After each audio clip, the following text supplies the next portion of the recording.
Hi, I'm Femi OK, and you're in the stream. What will it take to close Dadaab, the world's largest refugee complex? We have Kenya's Interior Ministry spokesman and others to explain. Stay with us.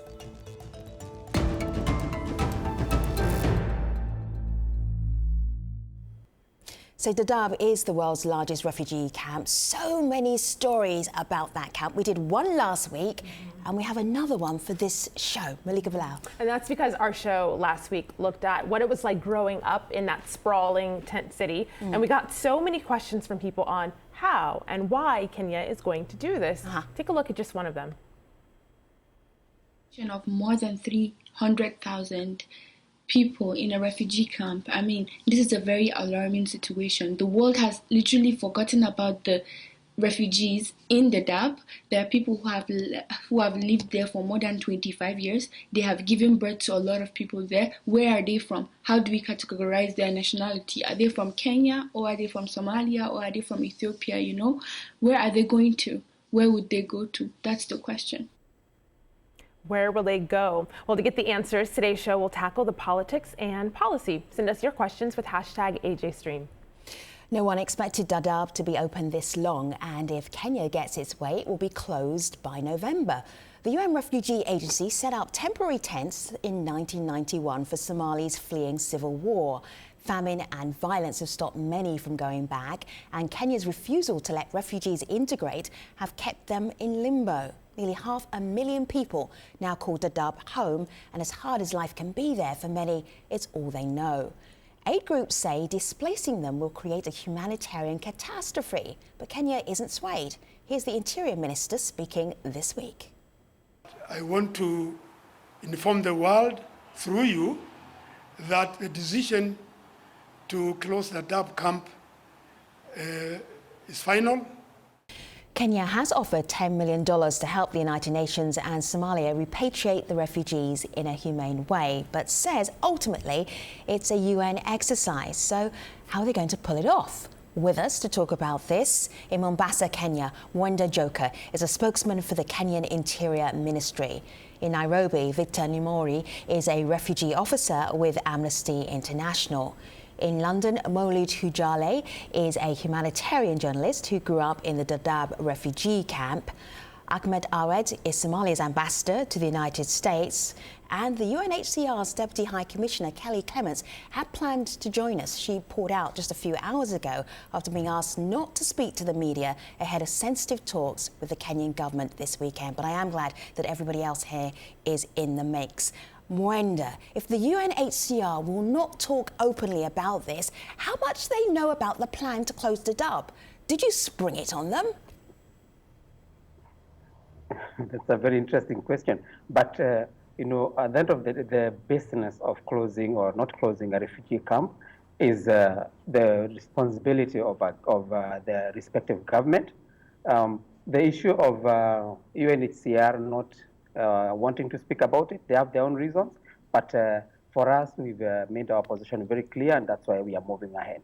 When did you tell the UNHCR? Well, we informed them when we informed everybody else, and we told them that they have, as an organization that is responsible for refugees, they have a right to join us and work with us to move the refugees. Mwenda, online people are talking about why now. This is some of the sentiment we're getting from Kenyans online. Not all, but some Kenyans. This is John. He says, Dadaab needs to be closed because as a Kenyan, we've suffered attacks planned in the same camp. We need to let the Somalis go back. And those are unsubstantiated claims there. But when he says things like that, we get comments from other Kenyans. This is from Victor. He says, it's hard to believe the refugee camps pose a security threat that our government cannot manage. I have worked with the artist community. I've met people who have harrowing stories of death, persecution, and abuse from their countries of origin. So Mwenda, is security one of the reasons? Yes, security is one of the main reasons. And anybody who says that they don't see the nexus between the existence of the Dadaab refugee camp and the insecurity in certain parts of Kenya or terrorism doesn't have the proper information. What we have details of information, we have intelligence, we have hand arrests within the camps, and we have evidence of some of the terrorist attacks, some of the worst terrorist attacks in Kenya being planned and executed from the confines of the refugee camp. I think maybe when I should come in a bit on this. Kenya is a signatory of a very important international principle on the 1951 Convention. And basically it says the issues of the refoulement of refugees. There is a specific exception on that issue, on the issue of security. And if at all Njoka is saying that they are relying on that specific exception on the issues of security, that particular exception particularly focuses on individuals, but not a group of persons. What Kenya is doing currently is focusing on a group of 300 persons and forcing them back to Dadaab, but not focusing on a specific individual who is a security threat to the country. Let me just make sure I make sure that we understand this correctly. So Kenya could ask individual residents in Dadaab to leave because they have security issues with them, but not the entire complex, not 300,000, more than that, to move out of the country. They're not allowed to say that. Is that true, Victor? Is that what you're saying? Indeed, what the Joke has just said. I mean, they have the intelligence report, they have all the focus, they have always arrested people in the camp. The idea is basically to go specifically for that person. There is individual responsibility, not a group kind of issue. So the issue of condemning a group of 300 people on a specific individual or person who is a security risk, that is a basic lie. They have the machineries, they have the security operations. They should go specifically for that person who is a security risk to the country, arrest him, put him through the court process, and repatriate him as the law requires. Victor, let me respond to that. First, on the issue of non-refoulement and the allegation that we are contravening the 1951 Geneva Convention or the 1969 protocols is not true. Especially on the issue of repatriation, we are basing it, and we have already, as you are aware, we have AMISOM forces in Somalia who have cleared large parts of Somalia, especially in Jubaland, which are available and they are secure for refugees to go back. So the issue of us taking them back to you're not actually addressing the issue here, is that you're not really supposed to scapegoat an entire refugee community because some of the people in that complex may well be up to no good. Hold that thought for a moment, because you're not addressing that. Go address it then. Just before that point goes away, let me explain. We are not scapegoating individuals because of we are not scapegoating our community because of individuals. Actually, anybody who has been, I mean, possibly, I hope, Victor, you've been in that camp, and you see how people move, how do you operate, how is the security in that area. We provide a lot of security, we do a lot of things, but at the end of the day, it has become a conducive ground for these terrorists, for people to plan and plot, and it becomes very difficult for us as a country, as a government, to secure or to provide security for our people. And I have a question for Brenda, if I may chime in. I would like to ask the spokesperson, why do you have to disband the whole Department of Refugee Affairs, which was a very powerful machinery in supporting and working with the UNHCR and other partners in making sure refugees live and get what they need? Because of the closure of DRA, the Department of Refugee Affairs, currently, thousands and hundreds of thousands of people are suffering. There is a woman in the camp, a mother who died because she could not get the right movement bus to go and seek medical attention. And currently there are students who are missing their classes because they cannot move. DRA was doing a lot of work. And as you know, the UNHCR and other organizations are currently focusing on making sure Kenya revokes this decision. And in doing so, there are hundreds who are suffering. So why is it that the whole refugee system is confused in Kenya? Because if you want to make sure refugees are not permanent, that's something I really support. And I like the idea of making sure that refugees return to their homes, which they really want. But why is it coming at a time when there's a lot of political issues in the country? And why are you doing it haphazardly? Why is it not a process that's widely accepted? Melisa, allow Mwenda to answer. Go ahead, Mwenda. Thank you. That's a long question, but very important. One, we are not doing this haphazardly. We are doing it on the basis of a tripartite agreement that was signed between the government of Kenya, the federal government of Somalia, and UNHCR about 3 years ago. And it envisaged, it had a lifespan of 3 years, which is coming to an end towards the end of this year. So clearly, unfortunately, let me come in. Let me come in. Can be closed at the end of the agreement. It was a pilot project. So Melisa and Victor, just give me some space a moment because I can't hear any of you.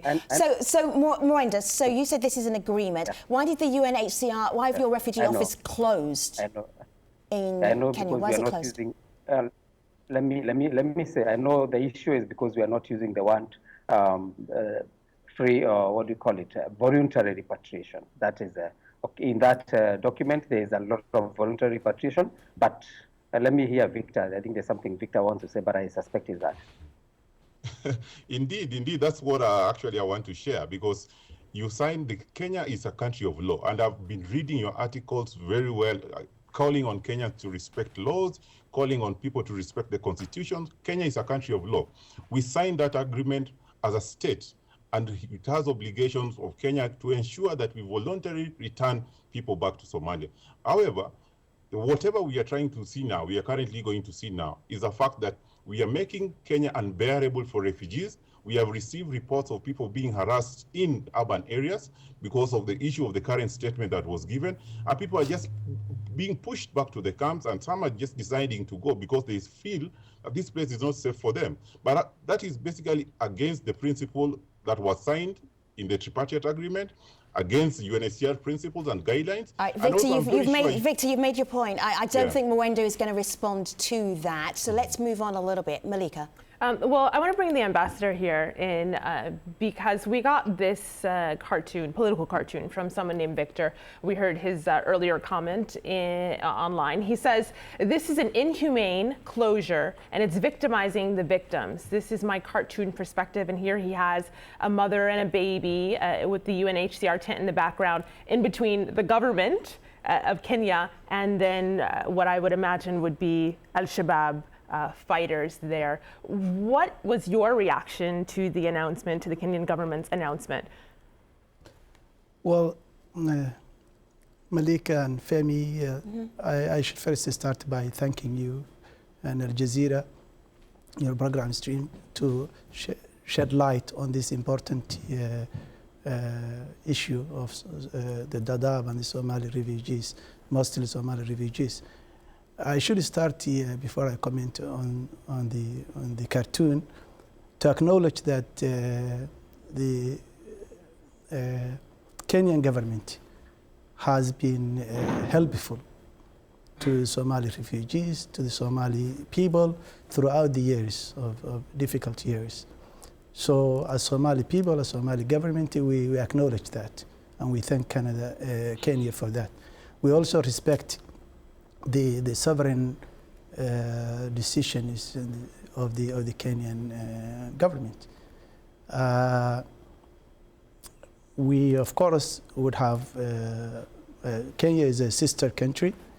We wish it that the same generosity that the Kenyans have shown to Somali people, particularly the Somali refugees camps, who for fault of not their own, ended up in this refugee camp, not to be used as a bond between, terrorist extremist group called Al-Shabaab, who are merciless, who are killing not only the Kenyans, but killing Somalis. So, Mr. Ambassador, if you had your way, how would you resolve this situation? We have a big population. It's almost a city sitting there in Dadaab. Kenyan government is saying in the next 6 months they have to be back in Somalia or somewhere else. What would you like to happen?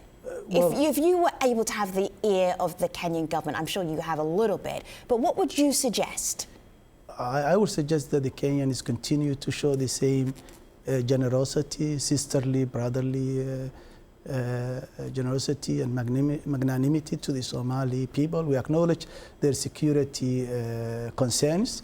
You know, what you call it, that famous Westgate Mall was a favorite mall to all of us. Yes. And many Somalis died there too. And we sympathize. That was a terrorist attack a few years ago. We sympathize with what happened at Garissa University. Most of the Somalis stood up with again with another gun attack on a Kenyan university. You know that the story that Somalis were willing to give their lives to protect the Kenyans. So you have empathy, but you still think Dadaab should stay? I think Kenya should continue, particularly when there is a system in place where the Somali government, the UNHCR and the Kenyan government have agreed on a trilateral. I hear that. I understand that. Let me just check in with Malik. Malik, make your question very brief. What was it for the ambassador that you wanted to ask him? I want to ask him about what the Somali government is doing to receive these people, because when the all right, let's keep it at that. Let's ask him. Okay, how prepped are you? How ready are you? How many people have come back? Well, the Somali government is just coming out of many difficult years. Yeah. So we are in contact with the Kenyan authorities, and we are trying to convince Kenyan authorities to give the Somali refugee camps. Is there anything? So the Kenyan government right now is saying we're going to put. Hold tight a minute, Malik. Hold tight a minute, Malik. The Kenyan government is saying right now we're going to move. Malik, just give me a moment, please. Let me finish this thought. Kenyan government is saying we're going to move all of these refugees to Jubaland or somewhere else that's not in Kenya. What's in Jubaland right now ready for the refugees? Well, I guess there's not much. The time is too short. Well, the people will be going back to their home country, I guess, if they are forced to. But I think both the international community, the UNHCR, the humanitarian organizations, the governments, everybody is urging the Kenyan government to continue with the policies in the past with their generous policies. I hear you loud and clear. Like Dadaab should be there. Let me come in there. I think I need to respond to some of the issues that possibly. One, let me thank the ambassador for his good comments and the fact that Kenya and Somalia are sister states or brother states, and we've lived well with the Somalis, and we've hosted them for the last 25 years plus since the collapse of the government of Mohamed Siad Barre. So what is happening now? For a long time, 25 years is a very long time for somebody to be living in another person's country, and the conditions they live in are not conducive for that kind of. So what has happened is that those refugees came in there, the world seems to have forgotten them, and right now they have become part of the mainstream conversation, and people are looking for ways and means. So even a lot of them are willing to go back. So Marinda, we're getting a lot of questions from our online community about how on earth are you going to do this, Malika? There is a question here from Khadija. She wants to know some of the specifics. She says, how will it be possible to run thousands of buses and flights back to Somalia by the proposed deadline? Marinda? Yeah, it is possible with proper support and logistics, as it is the government of Kenya has put in place some $10 million for that process. But of course, it will be a logistical, it will be a complicated logistical process. But it is possible. It has happened in other places, and with the support, we can do it. Okay, just to add, I heard Njoka mention the issue of the world has forgotten the Dadaab refugee camp. And to some extent, Amnesty International has always indicated that 86% of the world total population of refugees are mostly in developed countries. And so the humanitarian funding is what we call for. More humanitarian funding is what we call for. We call for more resettlement spaces for refugees, not only Somali refugees, but also other refugees from other countries. But it is very unfortunate when you hear the government mentioning that they have allocated funds for this specific issue on the return of people back to Somalia. If you look at the refugee operation for quite some time, I am quite aware 90% of the Department of Refugee Affairs staff were being funded by UNHCR. Over a period of time, I mean, if you look at the Dadaab operation, police vehicles are fueled by UNHCR. People get food from UNHCR and other international community. It is very unfortunate that this time is when the government is allocating a lot of money in the support of repatriation. And yet, some time back, refugees needed support, and yet the government was not able to support. Victor, so gentlemen, see, we have very little time here, and I'm still not hearing the practicalities of how this is going to happen. Malika, and this again is what our community are really trying to get out of this show. I want to play you a video comment we got from Rignam, who's been looking at this closely, and he had this comment. Have a look.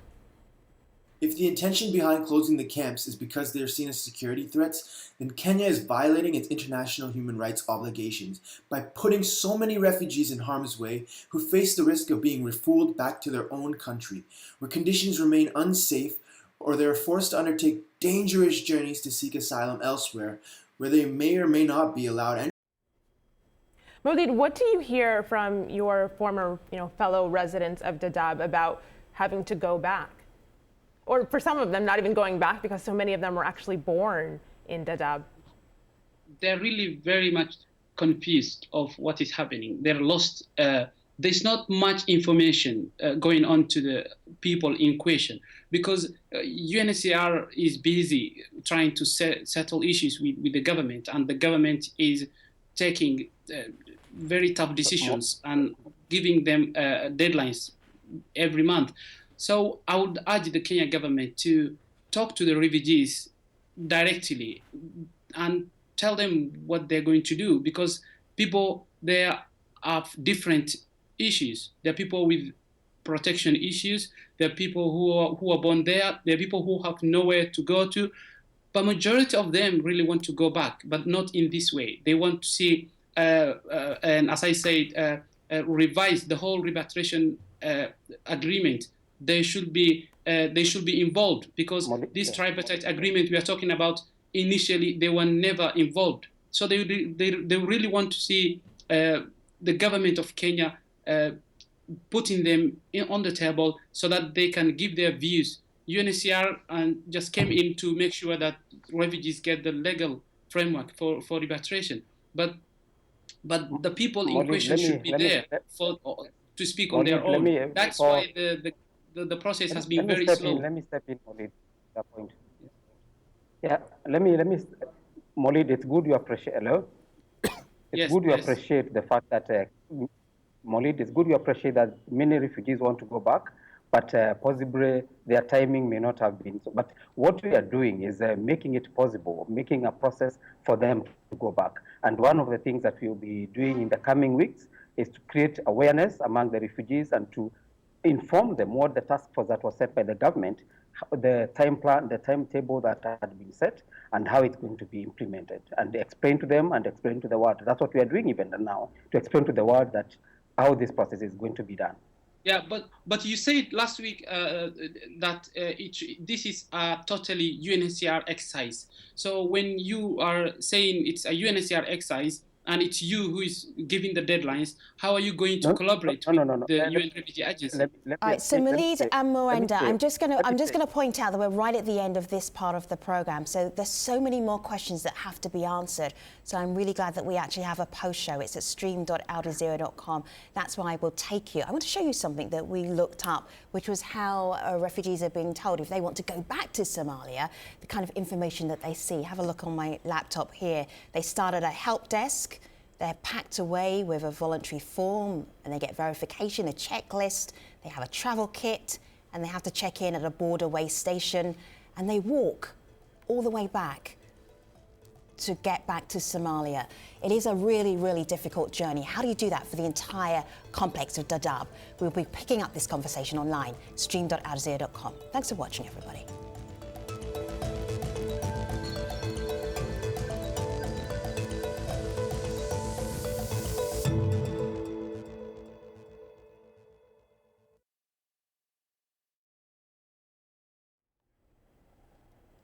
Hello, welcome back. This is our online stream.aljazeera.com follow-up show.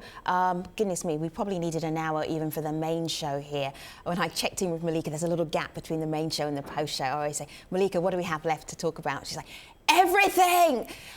There's so much about how is this going to be done? How much will it cost? How are people going to get back to Somalia or get to Somalia in the first place? Do you want to start us off with some of those questions? And Mwenda, sure. stand by and hopefully you'll be able to answer as many as possible. Sure. Mwenda, I'll give you this one from Annabelle. And you touched on it briefly in the show, but she's not convinced. She says, what is Kenya trying to achieve? Put pressure on the donor community? You're already a top development aid recipient. What would you answer this question? How would you answer that? Annabelle, if we were putting pressure on donor community to give us funds, we would not have put our own resources for this. We've put, before even we put on the table some $10 million. We've been supporting, contrary to what has been alleged here. The government of Kenya has been providing on average about $10 million every, not about $1 million, $10 million every year for the maintenance of refugees. So besides UNHCR, the government of Kenya has spent significant resources for the last several years on refugees.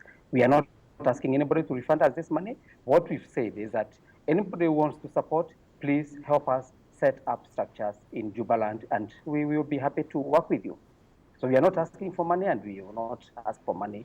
We can't use the refugees as a basis. I think very inhuman. I think it is coming out straight in what you're mentioning, that Somalia need to be put at a safe place. And I mean, that should be the call. I mean, the international community, I mean, the regional community, the regional bloc, especially Kenya, Ethiopia, and other have a role to play in making sure that Somalia is safe. However, using that tool and considering that you want to take refugees and calling on the international community to make Somalia safe, and that's very unfortunate, because that you are using the lives of innocent people to negotiate for on a work on Somalia. But please, if you are talking about protection and making Somalia safe, then let us call for that, because the current situation in Somalia is not good. We have 2 million IDPs in Somalia. It's very unfortunate. Kenya was not happy when IDPs were in the camps. It's very unfortunate when you want to take refugees back to Somalia and dumping them into an IDP camp on the basis that the international community should be able to do more. No, Victor, we are not dumping them. We've already been given, the government of Jubaland, Sheikh Mandobe has provided about 10,000 acres. 10,000 acres. Just a minute. Okay. Let me respond. Okay. So the government of Jubaland, is Sheikh Mandobe, has provided some 10,000 acres for reallocation or for settlement of refugees. And what we are saying is the world, anybody who wants to support, rather than supporting these people to stay here in a foreign country for all these years, why don't you support them to go back to their country? It's very simple. It's very basic. Maybe the ambassador can confirm it's something about that people really wish to. Sorry for the interruption, Victor. I just want to go back to the point of the spokesperson, Mwenda. You said 10,000 hectares is being prepared already. So you're talking of 10,000 hectares to be like tents to be built in these 10,000 hectares within this short period of time, you take all people there. All people are not from the Jubaland area. People come from South Central Somalia. Jubaland is in the south, it's bordering Kenya. People come from as far as Mogadishu, as the lower Shadela. So if people want to go back, they really want to go to their designated areas of origin. So I'm not against the idea of people going back to their home country. Kenya has been hosting them, and I really appreciate Kenya that they've announced this in the World Humanitarian Summit last week, where they said refugees should not be permanent, and that's something I'm really advocating for, because you either integrate them into the society and make use of the economy, or the world should make sure they solve the root causes of the problem and help Somalia better. So, it's a little. Let me just a quick point. During the World Humanitarian Summit in Turkey, the government was very clear that the world seems to have forgotten the Somali refugees. And we were saying, the Deputy President said that the world should move together. We should not leave Somalis behind. We should also be able to support them, to work with them, and make sure that nobody is a permanent refugee. There's something that I think one of the questioners had said that Kenya has refused to integrate Somali refugees. That is not true. There are many who have become Kenyan citizens in the process. There are many who have been taken to third-party countries. So the process has been there, but it has been very slow. And what we are telling the world is, wake up. This thing has to be. We have to address the question of Somali refugees. I don't think. Victor, if I may, the ambassador was trying to get in. He has a much quieter voice than all of you gentlemen. Let me just hear what he has to say, Mr. Ambassador. A couple of things. The Somali government has an agreement with the Kenyan government and the UNHCR on involuntary repatriation of the Somalis who want to go back to Somalia. That agreement was signed in 2013. Since that time, a good number of Somalis have gone back to Somalia. And as Maulid said, Somalis who populate in the Dadaab camps have come from all parts of Somalia. So they're not going back to one region of Somalia. It's a little bit disappointing for the spokesperson to talk about Somalia, to disclose that they're trying to talk to some Somali individual authorities when there are agreements in place, when there are systems in place to address the concerns of the Kenyans in a very transparent way. So I think we should go that way. The only thing I would say now is through the spokesperson, Kenyan government should respect the call of the international community, the humanitarian community, and the sisterly country of Somalia. And if you have tolerated 25 years of the Dadaab refugee camp, it doesn't take much, with the help of the international community, with cooperation from Somalia, to give a time for, as we have already agreed, a voluntary return of these refugees in a very humane way. It's just logistically impractical, and I think Kenyan and Somalis have developed closeness throughout the years. This issue should not undermine the progress that our countries have made together.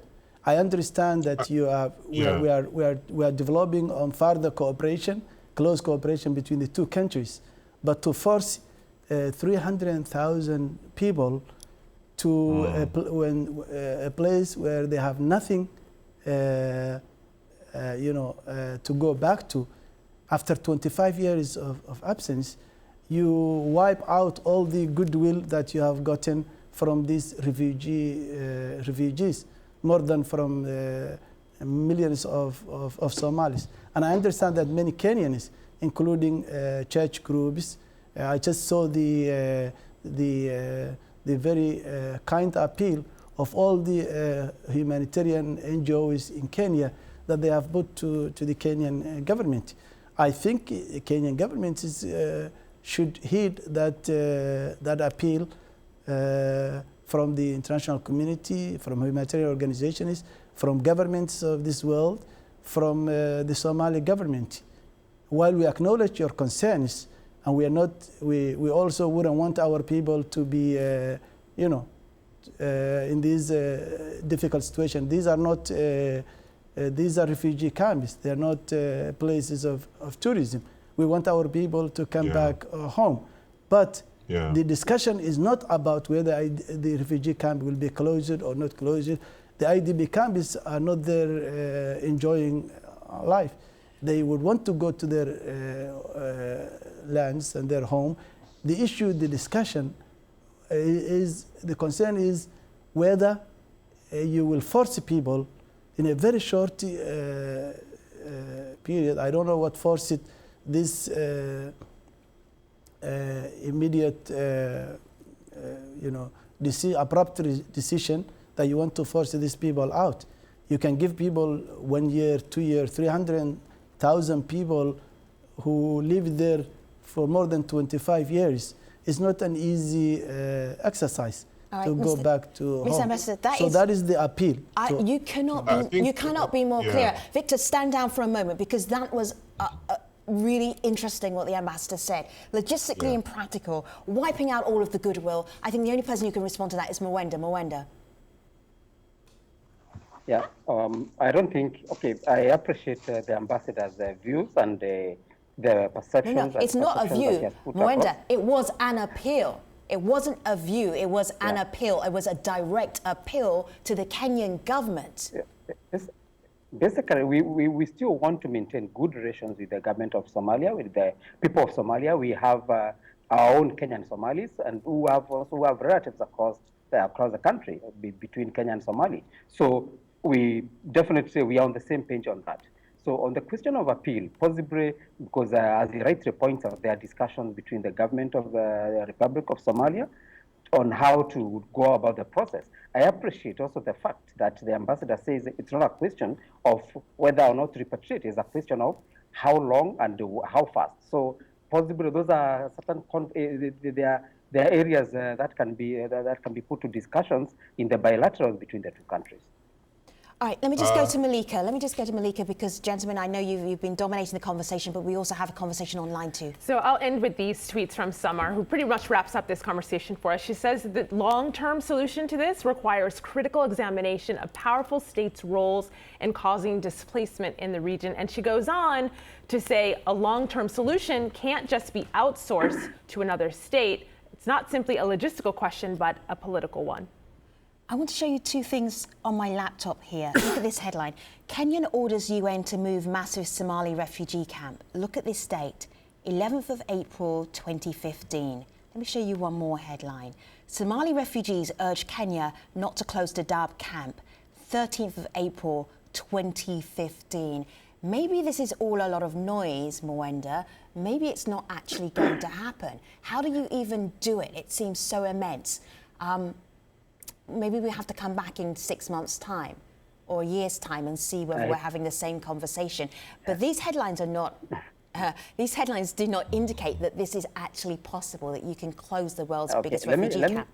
Let me tell you another dynamic that nobody is pointing out here. Besides, I'm not accusing all humanitarian bodies of being dishonest, but many of the people who are against the movement, especially the humanitarian bodies, some of them are involved. I mean, they benefit immensely from the existence of those camps. Individuals and are also doing a lot of business. Once you relocate these people and politicians, both Kenyan and I think. Once you relocate, that's very sad. That's very sad, Mr. Njoka. With respect, Mr. Njoka, with respect on this, I mean, with respect, Mr. Njoka, on this, I mean, humanitarian organizations operate on humanitarian principle. Nobody is always set up on profit, and no organization is always set up to make a profit and to benefit. That is a bluff, and it's very sad that you can call that humanitarian organization can use that people's life to benefit on their own.